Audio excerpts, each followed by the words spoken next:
Une véritable dynamique d'innovation est en place au sein de Sdelwerg pour adapter l'offre aux nouveaux enjeux et tenter d'anticiper les besoins de demain. Nous sommes partis à la rencontre de Martin, Florian, Frédéric et Jérôme, responsables d'affaires chez Sdelwerg et qui portent en interne des réflexions sur de potentiels axes de développement. Alors messieurs, quel projet portez-vous pour demain ? Nous travaillons sur une ligne de torsade HTA pour Enedis. C'est un chantier test qui consiste à tirer une ligne en aérien de ligne HTA en torsadé, donc c'est 3 câbles isolés. Ça permet donc à Enedis de maintenir leur service en cas de tempête ou de casse de poteau. Le chantier se situe dans un site de reproduction de vautours. Les problèmes avec les vautours, c'est qu'ils ont l'envergure de la taille de la ligne qu'on pose traditionnellement. Donc en ayant une ligne torsadée, ils ne peuvent pas s'électrocuter en faisant court-circuit sur les phases. On a monté une structure fibre optique qui nécessitait beaucoup de moyens, notamment au niveau des engins, mais aussi du personnel. Donc on a beaucoup de personnel formé et d'engins qui sont dédiés à ce marché-là. Et du coup, il faut aussi envisager l'avenir parce que le but c'est pas de licencier tout le monde et de tout revendre. Le but c'est d'avoir une continuité et donc de développer une activité en fait télécom au sein de l'entreprise Sdelwerg. Une ombrière, c'est un équipement, c'est une structure métallique équipée d'une toiture en panneau photovoltaïque qui vient produire de l'énergie. Avec toute l'énergie produite des ombrières, donc on peut consommer localement, on peut la revendre, on peut la stocker et on peut aussi recharger son véhicule électrique. On a 3 offres, on a le particulier, on a le professionnel, industriel et aussi les collectivités. Un mât végétalisé, c'est tout simple, c'est un mât qui entre guillemets allie le végétal. Le but c'est vraiment avec un seul mobilier de créer un ensemble. Dans ce mât, alors on peut y intégrer beaucoup de choses, telles que des nichoirs. Par exemple sur notre site on a intégré un nichoir à insectes, des nichoirs à oiseaux, il y a plusieurs modules. À tout ça, on peut y allier bien sûr tout ce qui a trait à l'éclairage, à la détection, à la vidéo, à la sono, aussi bien de les bornes de recharge pour véhicules. C'est un mât complet. De très jolis projets.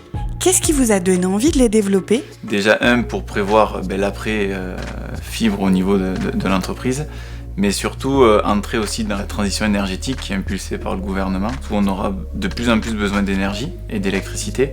Donc le projet autoconsommation, il a encore plus de sens. Puis ça rentre vraiment dans nos valeurs, dans notre démarche aussi RSE, donc on ne se voyait pas louper le coche. On a déjà au cours du marché fibre développé de nouvelles compétences qu'on n'avait pas avant. On est vraiment capable de faire 100% sur un chantier de télécom auprès des clients, c'est vraiment intéressant. On a été prêts à partir sur ce chantier parce que ça ressemble fortement à nos chantiers actuels. Donc en PDV, on remplace des poteaux dans des endroits inaccessibles. Et aussi, il y a une similitude avec les chantiers basse tension avec un câble torsadé. Donc c'était un peu un mélange des deux. Et également, on avait la chance aussi d'avoir un chef d'équipe qui connaissait le travail et qui a pu apprendre à ses coéquipiers. C'est intéressant pour nous d'avoir fait ce chantier parce que c'est l'avenir en fait. Donc aujourd'hui, Enedis réfléchit à d'autres solutions pour créer leur ligne et donc on a eu la chance de pouvoir faire cette première ligne en Aveyron. Et à l'avenir, on va pouvoir proposer ce type de chantier à des clients pour des postes en moyenne montagne. Alors cette envie est venue tout simplement de plusieurs échanges que j'ai eus avec plusieurs fournisseurs et municipalités. Le but c'était d'allier un peu l'éclairage avec les nouvelles technologies et bien sûr de rentrer dans les nouvelles directives qu'il y avait au niveau de l'environnement et surtout de lier aussi tout ce qui est à l'attrait sécuritaire. Si des enfants s'approchent trop près d'un cours d'eau, on peut émettre un message, attention au risque de chute. Oser rêver et avoir le droit d'innover en portant des projets, ça apporte quoi dans votre quotidien ?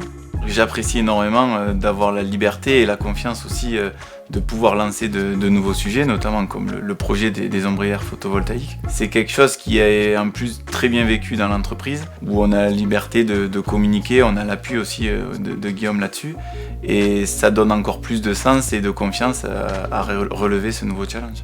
Personnellement, je suis très fier de pouvoir réaliser ces travaux. Tout le monde était partant, donc tout le monde en parle encore aujourd'hui. C'est un chantier de l'année. Ça a motivé tout le monde en plus en cours d'année. C'est une fierté collective et écologiquement, on a pu aussi participer à la préservation de notre environnement. C'est vrai que c'est vraiment bien de pouvoir proposer des axes de développement parce qu'on se sent important déjà et puis se fier de travailler au désenclavement du département grâce en fait à nos activités.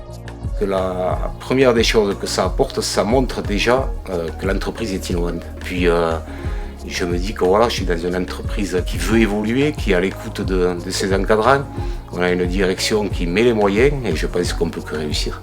Merci messieurs, nous l'aurons compris, travailler chez Sdelwerg, c'est regarder loin devant, en autonomie et oser pour imaginer un avenir plus serein.